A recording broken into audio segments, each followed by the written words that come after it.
আসসালামু আলাইকুম দর্শক বন্ধুরা, কৃষি বাংলা ইঞ্জিনিয়ারিংয়ের পক্ষ থেকে সবাইকে জানাচ্ছি শুভেচ্ছা ও অভিনন্দন। তো দর্শক বন্ধুরা, আজকে আপনাদের জন্য আরও একটি নতুন ভিডিও নিয়ে আসলাম। এই ভিডিওতে আমরা যে মেশিনটা দেখাচ্ছি এটা একটি মাঝারি সাইজের মেশিন। তো আমাদের এই মেশিনটার মডেল নাম্বার হচ্ছিল tata mild still 67, tata mild still 67। তো আমরা এখানে ব্যবহার করছি খুবই উন্নত মানের জেট বিয়ারিং। আর এখানে যে প্লেটটা আমাদের ব্যবহার করা হয়েছে এটা খুবই মোটা এবং জাহাজের প্লেট। এখানে আমরা ব্যবহার করছি 10 দাঁতের রোলার, মানে যেটাকে আনারস বলা হয়।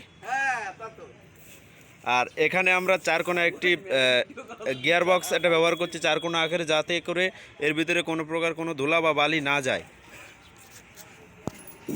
আর আমরা এখানে যে মোটরটা সেট করছি টেবিল আকারে, তো এই টেবিল আকারে মোটরটা যখন আপনি বসাবেন সেক্ষেত্রে কি হবে, মোটরের মেশিনে কোনো প্রকার কোনো ফাউন্ডেশন বা কোনো ঢালাই করা লাগবে না, এমনিতেই মেশিনটা চলবে, কোনো ভাইব্রেশন বা দাপাদাপি করবে না।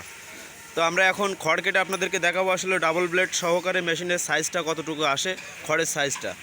দাও, চালাও চালাও, কাটো।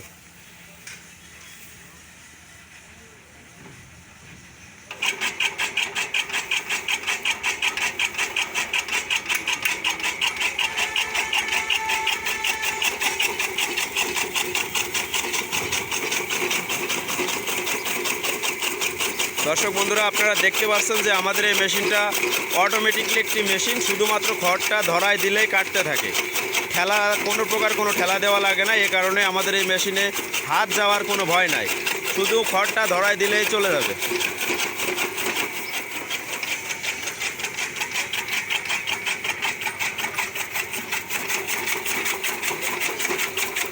যেতে মাল দে ভাই, মাল দে।